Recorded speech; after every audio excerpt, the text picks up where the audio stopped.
today we're gonna talk about self-leadership. Sometimes you don't even think about that when you go, if you want to be a really good leader, you got to lead yourself first. I mean, that's part of the journey of leadership, is recognizing the first person you have to learn to lead really well is yourself. Yeah. Like just recognizing that, and there's a lot of factors that go into that. It's not just one, button and then it's like, oh, that's it. There's really understanding what makes you tick. That's really important to understand. As a leader, you have to have a self-awareness, which means you have to take time to reflect. That's how you can lead yourself. The other part is to recognize your own bents, like, your struggles, and understanding it, not to use it as an excuse, but to recognize I probably got a hedge against that. That's my natural tendency as I go that direction. Self-leadership takes a team. It's a team effort, meaning that you have to surround yourself with people that love you and also are willing to, speak into your life at times when you need to hear it, having those kinds of relationships that kind of goes, hey, need you to kind of tug along on this one. So it's a lot of factors that go into it. Today, what we're going to talk about is kind of three areas that, of leading yourself. So purpose. So the first one is having a really clear purpose in your life, a vision of where you want to be able to go, and then your clear values. Okay. And so, when you think about purpose, I sometimes call it a mission, a life mission, or something along those lines. You could use some interchangeable words. But I think it's good to really spend some time to have like a one sentence life purpose that you could memorize, that you could use as a placeholder, that helps you kind of as a guiding beacon. And it also helps you say, am I on course or am I off course on this? And it's really it's the culmination of like what you want to be on your gravestone, to some degree. John says that I want to add values to leaders that add value to leaders, right? That's kind of his tagline, that he wants to be his life mission. Okay, so that's a way you can kind of think about it. So I'm just going to pull some of my stuff up, not to, make this about me. I'm just kind of using it as an example for you guys, because I've spent time thinking through this over the years. I've tweaked it, as you kind of grow, you sort of go, it's probably not exactly it. You refine it, and I guarantee in a couple of years, it'll probably be a little tweaked again. I mean, you just, as you get older, you kind of go, I don't know if that's really. So this is my life mission, is to please Jesus by leading people to grow with thoughtful encouragement, wisdom, inspiration, and love. So that's sort of how I've, like my whole life mission is, what do I want to do? I want to please Jesus. So that's my whole life is him. And then you say, well, how do you do that? Well, leading people to grow. I want people to grow, around me. I intentionally have friendships. I've wrestled with this for a long time. I'm like, why don't I just have sort of these superficial relationships? And it was really on purpose. It's because I just want to be around people that we can really sharpen each other. And I want to do it in a thoughtful way, that I've thought through this, try to encourage people with wisdom, inspiration, meaning that I want my life to be an inspiration and me doing things that make me uncomfortable and stretch me. And then ultimately love, am I doing something that I really believe is in the best interest of the person, no matter the cost, right? Like that's how I define love, is am I doing it? What is your best interest, no matter the cost? Okay. To me, like if it costs me something, probably in the right ballpark, essentially. So that's kind of my life's mission. This has gotten refined over the years. I don't think there'll be too much deviation from it, but it does allow me to go back and do a gut check and just say, is this like kind of bled into all areas of my life or not? And there are times where I feel like it's not, or there are days I feel like, nah, I did blew that one, I didn't do well on that. And that's good because then I know I have a standard. It's like, oh, I got a standard that I have to live by. I'm not living up to the standard.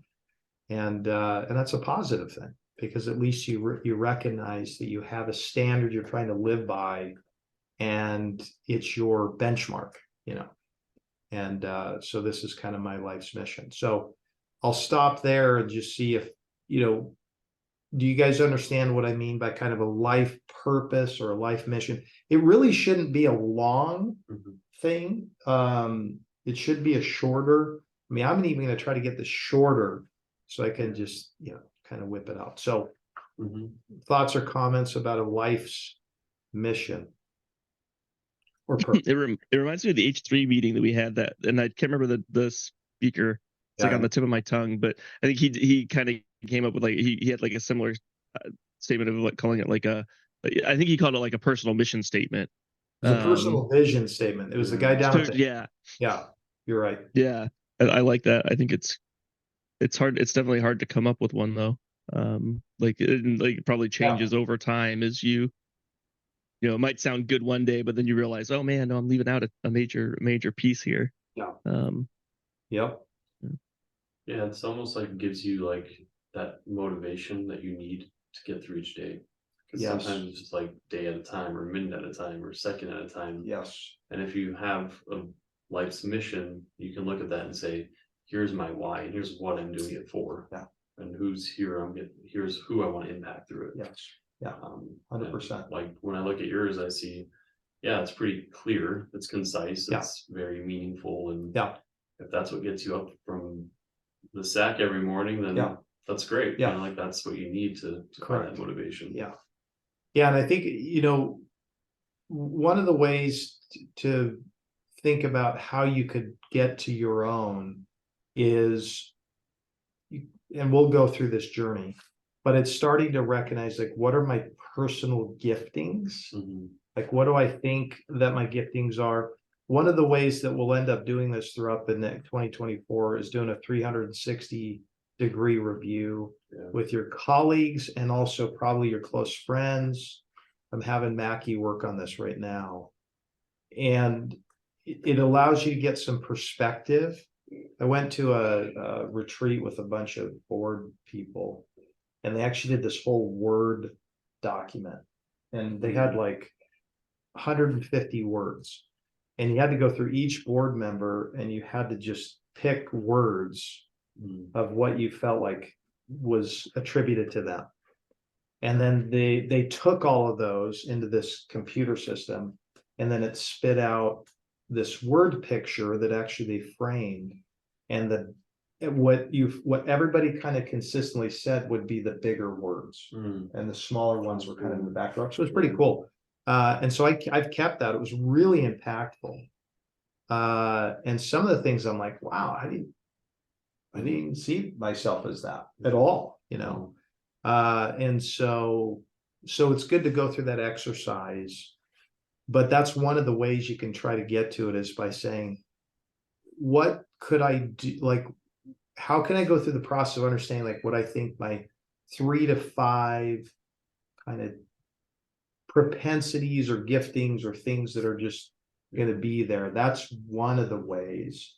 And then also in that whole lane, you can say, what gets me excited? What do I get passionate about and really feel like that's when I get done doing it, I'm like, man, I just feel like I just was on flying high, and so that takes some emotional intelligence. It's kind of like, how do I feel when I do this? And then then there's just the other factors of like, how have I had impact in people's lives? How do people sort of see it from their perspective too? So those are some things we'll be going through to try to help you figure this out. And then quite frankly, just asking people, in your life? Like, hey, what do you see in me? Like, what kinds of things do you see in me? Like, it just takes a little bit of courage to ask that, but it's a good question to ask, It's true. Um, Yeah, it's almost like, knowing your why just clarifies everything. Yeah. It just Yeah. shows like, here's how I'm gonna impact someone, or how I'm gonna change their life, or yes. how I'm gonna change my own life through helping Correct. others, or Yep. it all just depends on what it is that drives you. Yep. 100%. So that's kind of, the first one is just a kind of a purpose, which is, your why and who you want to kind of become type of thing. Okay. The second thing is, they talk about, he used vision statement. They could kind of bleed together. But I would say this, and this goes hand in glove with it. And I wish somebody would have walked me through this a long time ago. Maybe they did and I just didn't listen, who knows, but just what I call a gifting thesis. Okay. And the reason why this is so important is because once you kind of understand what you believe your gifting thesis is, then you'll start to try to figure out how you can spend more time building that craft that God has given you, that will be the thing that you can have the most impact in. Okay. The other night we were at a board meeting and they were talking about, most of the guys, I mean, I'm the youngest guy there, but most of these guys are in their mid 60s and 70s, so they're thinking a lot about what does that look like in this transition period where, what am I going to be doing to have the most impact? And they use this whole analogy, but like when you're really young, you have what's called a real flexible mind. The way your brain works is it's fluid and flexible, and you just kind of are popping things in and out. When you become older, what happens is all that knowledge you've accumulated becomes what they call crystallized. And so that's why wisdom, if someone's done the work, can get crystallized as they get older, and they'll have impact in that way because they can take all that knowledge and sort of crystallize it and simplify it. And so they were talking about how important it is to become real aware of what your giftings are. And so I just put this gifting thesis together of mine, which is connecting the dots. I can just sort of, I don't know why, I just can see all of the dots and I can connect them. Who hunting and collaborating for thoughtful leadership wisdom. So I'm constantly connecting with people. It's just always has been the case with me. It's never even been an issue. I just kind of start connecting and then connecting other people with other people. And for thoughtful leadership, wisdom, I'm a wisdom seeker. I just constantly am looking for like more wisdom. How do I get a nugget of wisdom on that? Right. And growth, I want to grow. It's just always, I'm like, how do I grow more? What do I do to change in that? And high impact people. So I do really well with high impact people that really want to have an impact. They really want to grow. They really want to do something. Those are the people that I just do best with. And then, big ideas, courageous vision, ideation. So just kind of ideating, putting together sort of concepts and visions, and then disciplined implementation. That's my demeanor, my temperament. Again, this is talking about temperament. I'm very disciplined. I just operate that way. I have a very disciplined life in the way I operate. I'm not saying that's good or bad, it just is, right? Like it's just the way I function. And so that's kind of my gifting thesis. So I'm always going back to it saying, okay, am I doing more in this space that I can really have more and more impact? And this will get refined, but I'll stop there to see if you guys have questions about that, because it's really, really important. I can't even emphasize it enough. because you have to spend some time and work on it. Yeah, I love the idea of like focusing on your strengths, because that's how you're gonna get your highest and best and most fulfilling, 100%. rather than focusing on All the weaknesses. the weaknesses Yeah. that honestly will just always be weaknesses. Yeah. God created us to have strengths and weaknesses for a 100%. reason. So Yeah. and that's when we lean on our strengths, but then also protect our weaknesses. Mhm. It's the concept of like, get someone else that can fill that gap, Yeah. and then boom, you're humming because now you have everything you need. It's 100%. easy as that. I do think like I personally felt guilty of just trying to fix my weaknesses, and Yeah. it's been 30 years, 30 Yeah. plus years. Yeah. So it's like, Yeah. still not there yet. I don't know if I ever will be. Probably Yeah. not. So Yeah. It's not that it's not you don't need to be aware of them. It's just you should spend the majority of your time trying to carve your giftings, yeah, right? Like, it's just it's going to be more fruitful because we have limited time. We just only have so many hours. So it's like if you spend all the time on your weaknesses, you're just going to have like a little bit of impact. But if you spend that same amount of time on the gifting, it's like, oh, way more impact, yeah. Tom, what about you?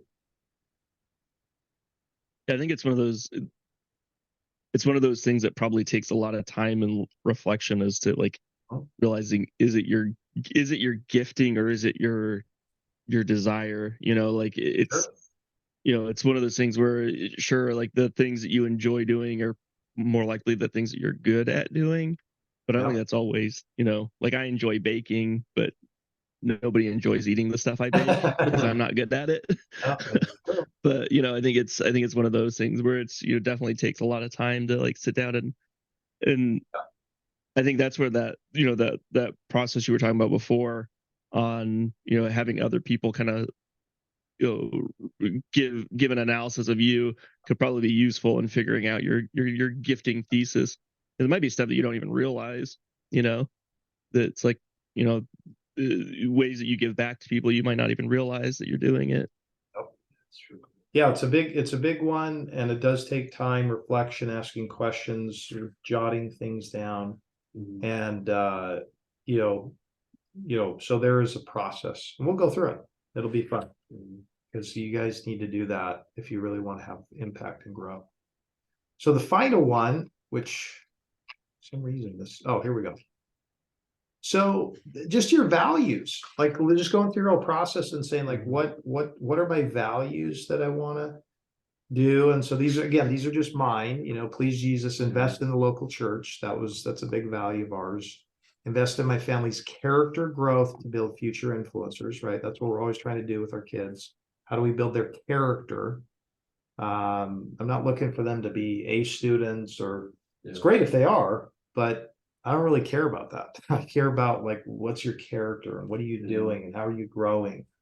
Optimizing physical and mental health with confidence and peace of mind, adding value to people with thoughtful leadership, growing by seeking wisdom, being adventurous and going for things. That's actually one of our family values, is being adventurous and going through things. So we're just always telling our kids, like, just go for it. Like, that's okay. If you feel like you want to try it and fail, and that's okay.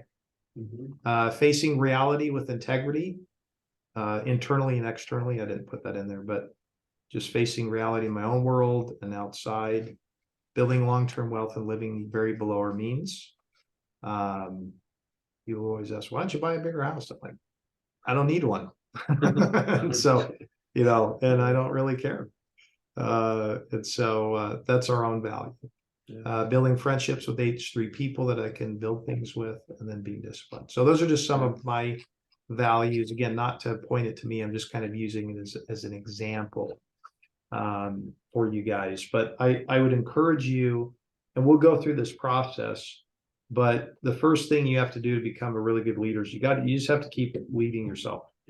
And that does take effort, it does take time, it does take discipline. It is hard at times because it's like, oh, go back and do that again. But it is probably the number one way, if you really want to be a leader that and have impact on other people, that you have to do it. Yeah. Otherwise you won't, you're going to wonder in 10, 15 years, like, why not? So It's true. So any comments or thoughts as we end that? Yeah, I think in society now too, where there's a lot of pressure to be a certain way or live a certain lifestyle Yeah. or have big things that are shiny. Yeah. It's really just about like, is that gonna make you happy? Yeah. It's Yeah. just looking at the mirror and thinking like, is that gonna actually change me or make me help someone on the street that might need it? Just having this big house or this nice car, so Yeah, there's a mentality aspect of it too. And there is. our world is driven off like what you have, what you got, and Stuff. who you. Yeah, exactly. For sure. It's all stuff driven. Very, very live in an envious culture for sure. There's no doubt about it. Keeping up with the Joneses is a disease for sure, especially at STA. So go ahead. I like this. I think this is kind of good to.